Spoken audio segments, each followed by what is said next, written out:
విఘ్నేశ్వర షణ్ముఖ పార్వతీ సమేత పరమేశ్వరాయ నమః. Ramadevi astro and వాస్తు ఛానల్ని వీక్షిస్తున్న ప్రేక్షకులకు స్వాగతం. 2024 జూన్ నెలలో గ్రహ సంచారం ఇలా ఉంది.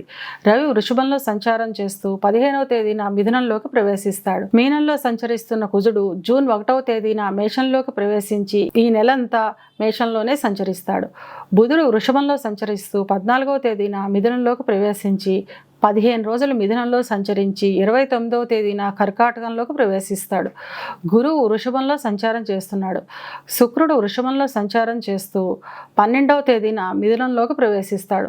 శని తన స్వక్షేత్రమైన కుంభంలో సంచారం చేస్తున్నాడు. రాహు మీనంలోను, కేతువు కన్యలోను సంచరిస్తున్నారు. ఈ గ్రహస్థితిని ఆధారంగా చేసుకుని కన్యా రాశి వారికి జూన్ మాస ఫలితాలు ఎలా ఉన్నాయి, చిన్న చిన్న పరిహారాలు ఏం చేసుకోవాలో చూద్దాం. ఉత్తర 2, 3, 4 పాదాలు, హస్త 1, 2, 3, 4 పాదాలు, చిత్త 1, 2 పాదాలు కలిపి కన్యారాశిలో ఉంటాయి. కన్యారాశికి అధిపతి బుధుడు. కన్యారాశి వారికి ఈ మాసం మిశ్రమ ఫలితాలు ఉంటాయి. ధన ఆదాయం బాగుంటుంది. పెద్దల నుంచి రావాల్సిన ఆస్తులు చివరి వారంలో చేతికి అందుతాయి. తల్లిదండ్రుల ఆరోగ్య విషయంలో కొంచెం జాగ్రత్త తీసుకోవాలి. అన్నదమ్ములు, అక్క చెల్లెళ్లతో కలిసి ఆనందంగా ఆహ్లాదంగా గడుపుతారు.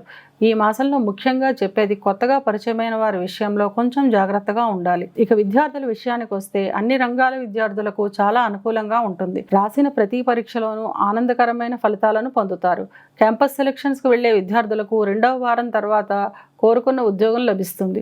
ఉద్యోగ ప్రయత్నం చేసేవారికి చివరి వారంలో ఉద్యోగం లభిస్తుంది. ఉద్యోగం చేస్తున్న వారికి పై అధికారుల ప్రశంసలు పొందుతారు. తద్వారా ప్రమోషన్లు, ఇంక్రిమెంట్లు వంటి ఫలితాలు ఉంటాయి. ఇక వ్యాపారస్తుల విషయానికి వస్తే వ్యాపారం చాలా అనుకూలంగా ఉంటుంది. 2వ వారంలో ధన ఆదాయం బాగుంటుంది. అయినప్పటికీ కొత్త రుణాలు ఇవ్వకపోవడం, కొత్త వారిని నమ్మకపోవడం వంటిది చాలా మంచిది. వివాహ ప్రయత్నాలు చేసేవారికి ఈ మాసం వాయిదా పడే అవకాశం ఉంటుంది. వివాహం అయిన వారి జీవిత భాగస్వామితో ఎప్పటి నుంచో ఉన్న చిన్న చిన్న విభేదాలు తొలగి ఆనందంగా ఉంటారు. సంతానానికి సంబంధించిన చిన్న చిన్న అనారోగ్య సమస్యలు ఉంటాయి. కొత్తగా పరిచయం అయిన వారి వల్ల కుటుంబ కలహాలు వచ్చే అవకాశం ఉన్నది. కనుక కొత్తగా పరిచయమైన వారి విషయంలో జాగ్రత్తగా ఉండడం మంచిది. తల్లిదండ్రులకు చిన్న చిన్న అనారోగ్య సమస్యలు ఉండే అవకాశం ఉంది. కనుక వారి ఆరోగ్యం పట్ల జాగ్రత్త వహించాలి. అన్నదమ్ములు, అక్కా చెల్లెళ్లతో కలిసి ఆనందంగా ఆహ్లాదంగా గడుపుతారు. ఇవి కేవలం గోచార ఫలితాలు మాత్రమే. గోచార ఫలితాలు పూర్తిగా జన్మజాతక చక్రంపై ఆధారపడి పనిచేస్తాయి.